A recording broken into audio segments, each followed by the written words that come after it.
Welcome everyone to our first case study of our Digitalisation Journey video series. The goal of this video series is to enlighten manufacturing companies to take on their digitalization path. Here we're going to show some successful stories of companies that embraced the digital technologies to improve their process. Today we're here at the Total Plastic Solution based in Drumcolliher, County Limerick, and we will talk to the founder and CEO Sam and CEO Jason to get to know about their history and the company's digitalization journey. Well, I suppose TPS started from a company that we purchased in Tralee in 2007 called RKT. It was the Irish arm of a German business. When we bought the company, everything was very, very manual inside in the business, especially how they did the quoting, how they did the invoicing and everything. The guy in shipping would be writing out everything by hand. He would bring it to the girls in the office. There was 2 girls in the office. One was writing into a day book, one was writing into a month book, and then they were actually putting the invoices into the computer. So again, I went back up to John and we sat down, we wrote a system where we could actually write a label for each box, scan the label, which would actually go straight onto an invoice. So he was able to, the guy that was actually building the box or building the pallet could actually send out the invoice from there. Molding machines by their nature are very power hungry. So we started looking at our ESB bill because it was very, very expensive. How we could reduce that, reduce downtime machines, reduce uptime machines, how long machines are running. So we wrote a bit of software for that and it kind of started to develop from there. We wrote our own MRP system to run the business and it kind of just took off from there. My role in TPS is very much operational. So we have to oversee all aspects of the operations. Also, as part of one of the offerings that TPS have is in around our ERP system. And with my background from an IT perspective, I bring a lot of experience of being able to commercialize that product and bring it to market. And that's what we're hoping to do in the very near future. A lot of the industries that we have historically serviced would have been the automotive industry, aviation, aerospace. Automotive for us was probably the biggest part of what we did. It made us grow significantly over the last 10, 15 years. But with the automotive industry, on a slight decline in some elements of it, particularly from an injection molding perspective, we've had to look and diversify. So we're now going to very much concentrate for 2024 and 2025 into medical devices. That's going to be a core focus for us over the next couple of years, while also maintaining the strong element of what we do from an automotive and aviation side as well. When I talk about automotive and injection molding, a lot of people don't quite understand exactly what I'm talking about. So really, if you think of it when you're sitting in your car, on the dash, the panels, a lot of the buttons, they're small plastic components. So we manufacture them here on all of these machines, and they can be on single shot or 2-shot machines. And we supply them straight then into a tier 1 distribution channel. When they leave here, they're completely and fully inspected so that they're ready to go when they land with the customer. A lot of what we do from a process point of view is we would be very lean and in all our processes. As part of that, we have a look at every single aspect of our waste, our plastic waste, and how we can regrind that and turn it into a product similar to this. It's very much a core focus of us from a circular economy perspective that we have the ability to do that. We have products like this, which is simply just a strap winder, again, completely made from recycled material. And then also what we do is a lot of the waste that we have from our own machines, we will then regrind that and then we sell that on to another plastic manufacturer who then turn that into a product which they sell in Ireland. It's very much a key focus for us is our sustainability, particularly now as we move into an era where you have to have an ESG program, and we're all going to have to report on that in the future. So it's very, very important to us. It's a huge element of what we do. I also mentioned earlier on that we do quite a lot of work in aviation and in aerospace. Not so much from an injection molding side, pretty much more from tool makers and a tool machine and machine building. So we do a lot of repair and support, maintenance on those components that they use. What they really get from us is that expertise, that knowledge, just that guarantee that everything is right when it leaves here and goes to them. When we talk about the medical devices, I mentioned earlier on that they're non-invasive components. So they could be small plastic components on the back of a machine from a filtering system or a water filtering system and what have you. So non-invasive, so outside of the body, obviously, from a medical device. A lot of those components over the last number of years have been manufactured overseas, and a lot of companies now want to bring that back more locally. While we also saw the decline in the automotive, we saw that the opportunity in medical devices and the fact that a lot of the Irish-based companies want to bring the tooling and the manufacturing, the injection molding back on site. One of the things we found a number of years ago was that there was a lot of ERP systems that you could buy off the shelf, but they just didn't really suit what we did and how we did it and our processes. So what we done was we developed our own ERP system in-house, and we've been using it for the last kind of 10 to 12 years. In the last number of years then, we've been able to actually move that into any manufacturing site. So the ERP system pretty much does everything for you. So it'll do all of your ordering, it'll take your orders from your clients, it'll do all your stock management and your inventory, it'll report for you in real time information off the injection molding machine, so tell them if they're running, if they're not running, if they ran a dry cycle. Our quality control team, they would have been doing a lot with paper. As part of the development of that ERP system, we were able to take everything that they do from an ISO, from an auditing perspective. We're able to take that and put it all onto the ERP system. Working in WIP, there was a lot of handwriting of things and a lot of visits to the office to get information because we didn't have it on the system. The information on labels, we'll say by the checkers, would have to be handwritten, and it was just a lot of work, you know. When Mahasi was set up, it did change an awful lot. Every time a piece is made, it's recorded on Mahasi. So I can look at the system and see exactly where the product is. Is it in production at the moment, moved on the system and into staging, or if it has been moved into shipping. It will show each section on Mahasi, so it's just on the screen right in front of me. So I can get all my information from that. So it just made life much, much easier, you know, for everybody, you know. When product goes into shipping, when I'm getting the shipment ready to go, the labels are scanned, the shipping labels are scanned. All that information then it goes onto a pack list on the system.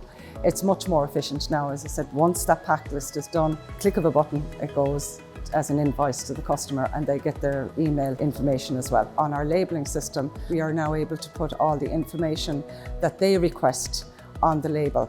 They know exactly where it goes. They have the name of the product, they have batch numbers, the order number, and their location as to where it goes, and it makes it easier for the customer then as well.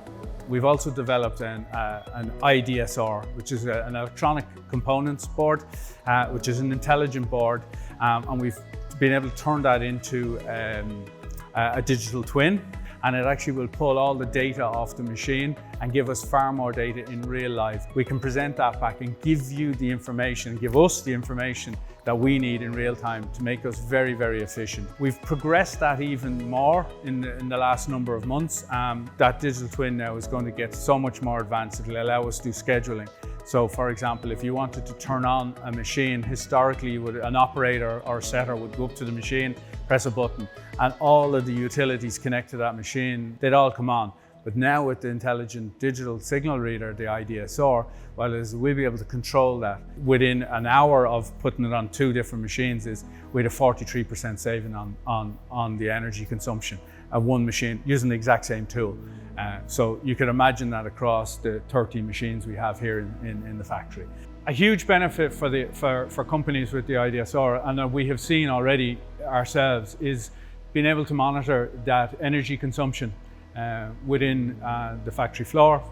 We took two jobs on 2 separate machines, one on a fairly new machine and one on a machine that was a little bit older. So we ran the same tool. And what we were able to identify after putting the IDSR onto both machines was the older machine actually was far more efficient from an energy consumption perspective. What also is fantastic with the IDSR now, and we're continually expanding what we're doing and the technology on it, it will be able to control machines. It'll be able to schedule jobs when the machine goes on, when the machine goes off, and it'll give us all that core data off the machine. One of the key parts of it, developing out the IDSR, was to be able to create a digital twin off that. And we got some great support from IDEAM and TPS on that as well. But there's a lot of utilities on an injection molding machine that have to start as part of the process. And with the IDSR now, it's going to give us the capabilities of not turning on certain utilities and only turn on when they need to turn on. And again, that saves us a huge amount on the energy consumption. And it'll tell us exactly how much we're saving on an hourly, minute, hourly, day-by-day basis. So we see huge benefit of that in the future. We wanted to see something at a glance.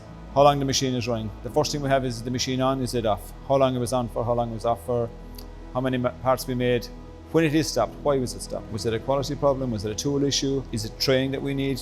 We found out by putting it on the screen and putting it in front of everybody, the downtime really, really shortened. We actually found a lot of gaps in training that we had ourselves, actually telling people and giving people the correct information that they needed to do their own job. We found that was a great help in training them. I think an important point on the colour system was as well, the operators on the floor, they made those decisions because they wanted to see it from a visual perspective. They want to be able to turn, look up at the screen and go, oh, okay, I now know what I need to do and what have you. So it makes it, again, the efficiencies that they came up with. And that's a very important thing that Sam and the team and ourselves, that we're constantly getting the rest of the team involved. It's all about making their job easier, more efficient, so that they can be upskilling themselves, etc., etc.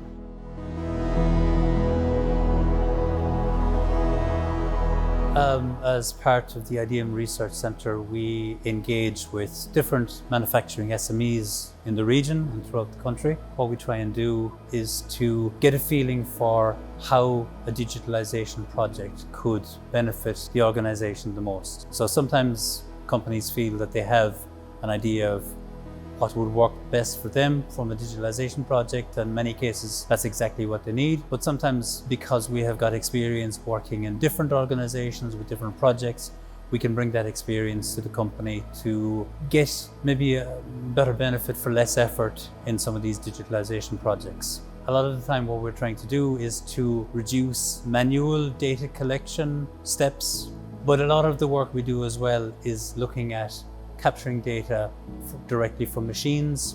What we're trying to do there is to improve the operational efficiency of equipment. There may be aspects of production which could be improved. The more data we can collect from a machine, the more valuable that data becomes, as we can then apply maybe machine learning algorithms or statistical process. Typically, if we're collecting machine data, this will be analysed and brought in front of operators and managers in the form of dashboards and KPIs on these dashboards, with the aim of alerting operators and managers when machines are out of production initially, and also updating them with cycle time, number of parts produced, so the operational status of equipment. I suppose the benefits of engagement with it for SMEs, of engaging with the Research Centre, is that we can bring our experience of past projects. We have an expertise in data acquisition, data analysis, data visualization. Sometimes we can, through our digital maturity assessments of organizations, we can bring awareness for companies on areas that they hadn't thought about before. Through different projects, we can sometimes see where a little bit of effort can bring a lot of value in data capture and analysis. Yeah, so there's a lot of change happening in the world at the moment. There's a lot of problems with supply chain. Obviously, we know with war, with the pandemic, there's been a lot of changes for the manufacturing industry. And that change is leading to uncertainty. The adoption of new technologies is helping companies to be more resilient. It's helping them to secure their supply chain. It's helping them just to perform better and optimize their operations in these challenging times. So the adoption of new digital technologies is really helping companies to optimize their current operations. And we say it all comes down to the power of data. Data is evident everywhere in companies, but it isn't being fully utilized to give the best insights, to give the best decision making. And the companies aren't exploiting the information they already have to really make their production more competitive, to make it operate more efficiently, to make it operate more sustainably. So a lot of companies are faced with the same challenges, where they have the same amount of equipment and are asked to produce more with the same equipment. So the challenge really is to understand the process fully, and by analysing the data they already have and using that data to make robust changes for future processes. Well, for us, it was absolutely brilliant to join IDEAM. It opened up the door for us for funding, number one, all the elements of funding. We got great help from TUS. And also, you meet other like-minded companies, and you can actually sit down together in a room and actually talk and see what we need, see where we can steer maybe the likes of TUS and whatever to put on courses that we need for the future. We got first dibs maybe on some of the kids coming through.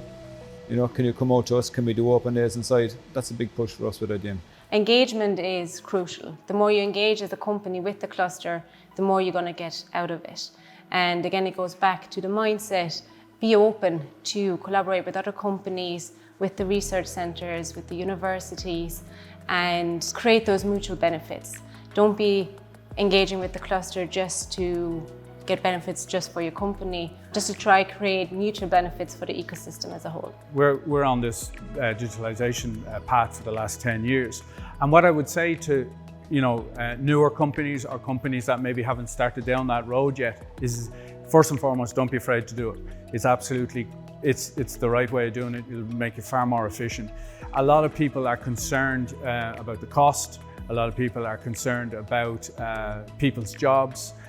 So there's lots of concerns on it. But as you get into the actual path of doing digitalization, you'll find that, well, there's always a great return on the investment. You'll find yourself, you're producing more efficient. From a preventative maintenance perspective, you'll find yourself just being able to see all of the key information there and then. It allowed us to upskill all our employees. So if you take, for example, people that had been just operators or setters on the injection molding side, what we were able to do is, because we were getting far more efficient, we were able to upskill them and train them, bring them to different levels, and also then to be looking at injection molding for medical devices and all the certifications and all the processes that come with that. So my advice to any up and coming people, companies, smaller companies, or companies that have been around a long time is don't be afraid of the digitalization process. Make that step. It's also very, very important for me to say that as part of the digitalization process, the clusters like the IDEAM cluster and TUS very, very important in that, because it was always great to be able to bounce stuff off them and get their ideas and get them in and come in conjunction with us, have a look at projects, have a look at digital twin projects. So don't be afraid, there's loads of supports out there. Thank you for joining us today, and hopefully you got inspired to start your own digitalization journey. And stay tuned for more inspiring successful stories. See you next time.